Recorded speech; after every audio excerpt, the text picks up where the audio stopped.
अरे बापरे, कुरण येथील अल्पवयीन मुलीच्या अपहरण प्रकरणात पोस्को आणि मोक्काची मागणी तर ह्युमन इनोव्हेशन ऑर्गनायझेशनच्या निवेदनाची पोलीस निरीक्षक यांनी घेतली दखल. बघा सविस्तर न्यूज NMP वर.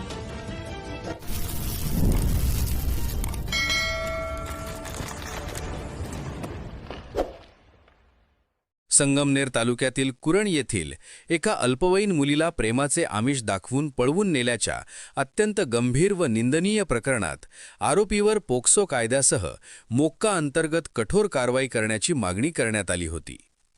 ही मागणी ह्युमन इनोव्हेशन ऑर्गनायझेशन, सर्वांसाठी मानवाधिकार संघटना, उत्तर महाराष्ट्र अध्यक्ष बानोबी शेख यांच्या वतीने उपविभागीय पोलीस अधिकारी संगमनेर यांच्याकडे लेखी निवेदनाद्वारे करण्यात आली होती.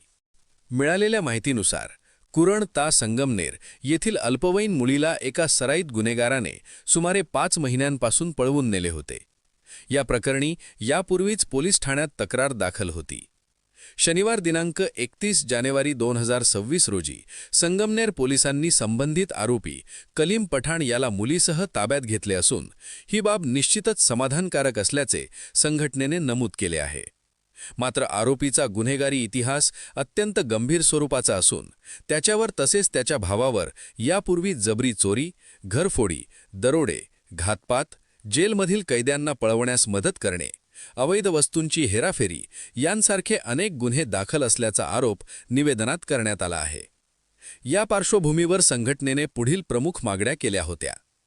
अल्पवयीन मुलगी असल्याने आरोपीवर भारतीय न्याय संहिता BNS व पोक्सो कायदा अंतर्गत कठोर गुन्हा दाखल करावा.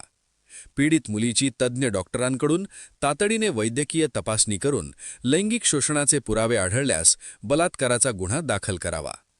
आरोपीचा गुन्हेगारी इतिहास लक्षात घेता त्याच्यावर महाराष्ट्र संघटित गुन्हेगारी नियंत्रण कायदा मोक्का लावावा. पीडित मुलगी व तिचे कुटुंब यांना कोणत्याही प्रकारचा दबाव किंवा धमकी येऊ नये यासाठी पोलीस संरक्षण देण्यात यावे. दरम्यान मागणीनुसार प्रशासनाने आज पीडित मुलीला वैद्यकीय तपासणीसाठी नेले असून तपास अहवालानंतर सत्यता पडताळणी करून वाढीव कलमे लावली जातील असा विश्वास संघटनेच्या वतीने व्यक्त करण्यात आला आहे.